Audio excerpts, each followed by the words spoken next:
Hello, and welcome to another episode of Broadcast Movie and TV Talk. So the time has come to talk about another movie that kind of split the fan community, and that is Pokemon Detective Pikachu. You and I both know that when the trailers dropped for this movie that people in the Pokemon fan community, based on the designs of the Pokemon, divided them. But that is not what we're here to talk about. We're here to talk about the movie itself. Before I get into the designs of the Pokemon, we need to talk about the story and the characters. And yes, I'm going to be comparing this movie to the game, which I've played from start to finish, way before this movie came out. And that's the only reason I wanted to see this movie, to see the similarities and differences between the game and the movie. Please remember that this is all my opinion, and yes, there will be spoilers. So one thing I find is that in the movie, Tim Goodman got way more character development in the movie than he did in the game. But the drawback is that in the movie, his character development happened way too fast. Like, it mostly happens when Tim and Pikachu are sitting by this fountain crying, and that's really when all of Tim's character development happens.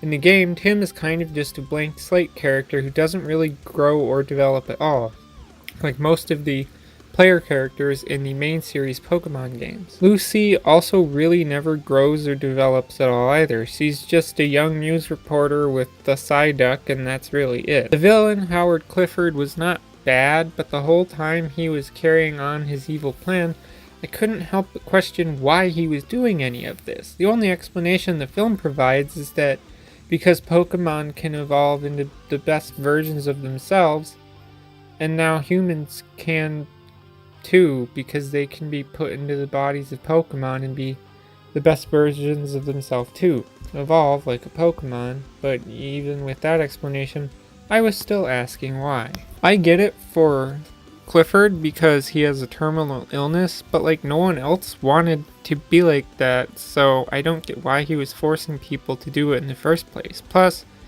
he used the blaming of his son, Roger Clifford. Now in the game, his son, Roger Clifford, was the antagonist and flew around on a Noivern. Also in the game, the character that accompanied Tim pretty much everywhere was Amelia Christie, who was a GNN reporter. So while they changed the name of the character that follows Tim around in the movie, they got right that they are related to a news reporting type of place. The best character in the movie really was Pikachu, and Ryan Reynolds did a great job bringing the character to life and keeping it pretty accurate to the game as well.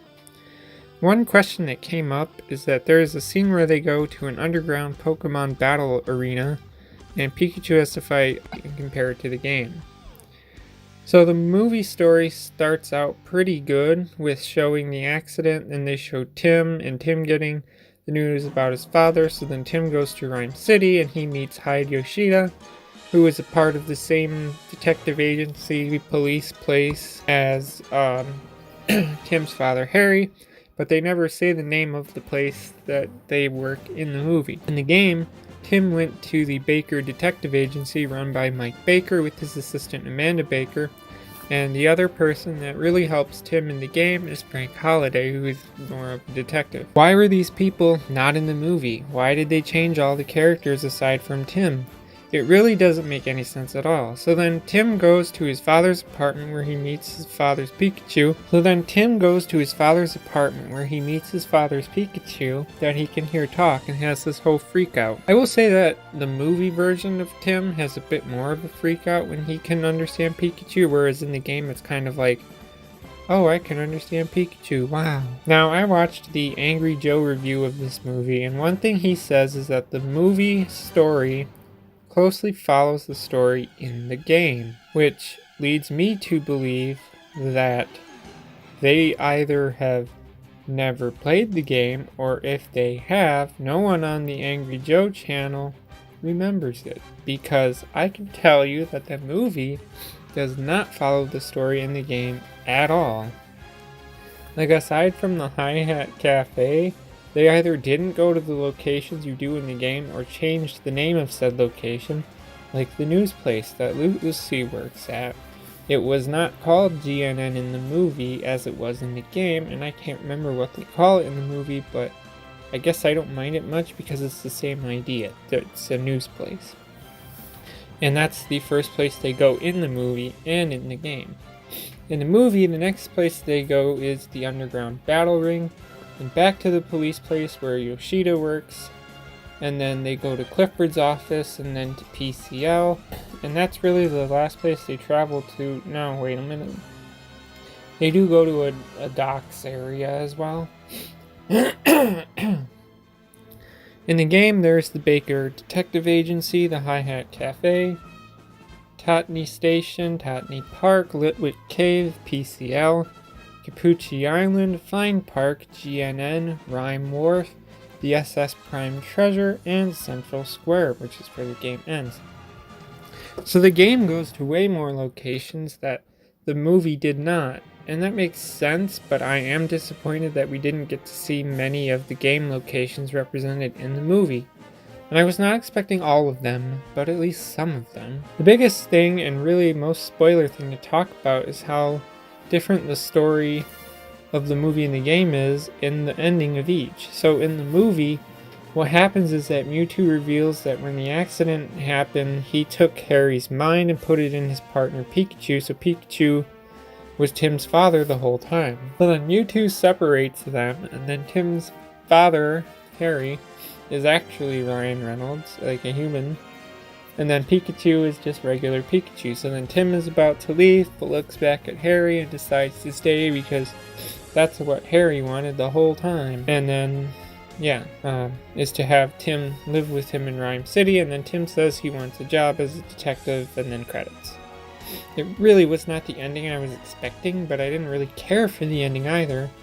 But that's because I liked how the ending of the game goes. So in the game, after shutting down Roger Clifford and stopping the R machine, you may be thinking that Tim finds Harry, but no, that's not what happens.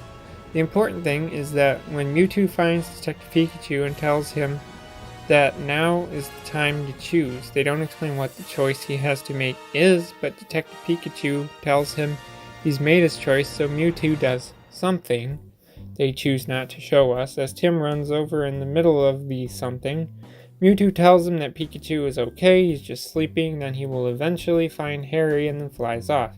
Basically, the game leaves you open for a sequel because Tim still has not found Harry, and Detective Pikachu is still the same. That versus the movie, where the movie just feels like a complete singular story, having found Harry, I don't really see where they could go with a sequel. Now maybe in the game they were very heavily suggesting what they show in the movie, but it just feels a little off that they went all that way in the movie and left the game with a cliffhanger that, after 3 years, still needs to be wrapped up with no sequel yet. Now the last thing to talk about is the designs of the Pokemon. To keep things as simple as possible, some are hit and miss. Even some of my favorite Pokemon like Charmander and Flareon didn't look that great to me. I'm not going to go all over them because there's a lot. Some of the designs I liked were Trico, Pikachu, Pancham, Pangaroo, Mewtwo, Jigglypuff, Charizard, and more. Designs I didn't really care for are Charmander, Squirtle, Snorlax, Growlithe, and more. Okay, the last thing I want to mention is something that I also mentioned in a way in my discussion on Shazam. This movie is very aware that it's in the world of Pokemon, but unlike Shazam, this movie doesn't go overboard. I thought it was cool seeing things like the posters in Tim's room, with like the Gen 5 legendaries and the Articuno versus Steelix and whatnot. And the fact that Tim owns Pokemon cards. Now, Detective Pikachu, the game and the movie, the setting of Rhyme City, is not a part of the anime world or the main series game world, so it's hard to say where Rhyme City is going by the Pokemon regions of the main series games and the anime. But I thought it was kind of interesting that Pokemon cards exist in the Pokemon world. Also, in the movie, they use the original Pokemon theme song, which is kind of interesting that the song exists outside of the anime. So, there it is. My thoughts on the Detective Pikachu movie. It's not bad. It's not great. It's kind of just average. I love Pokemon, the anime, the video games, and collecting the cards too. While the movie's pretty average, I still enjoyed it. That's all I have to say, so if you want to add to the conversation, leave a comment below. As always, thanks for listening and goodbye.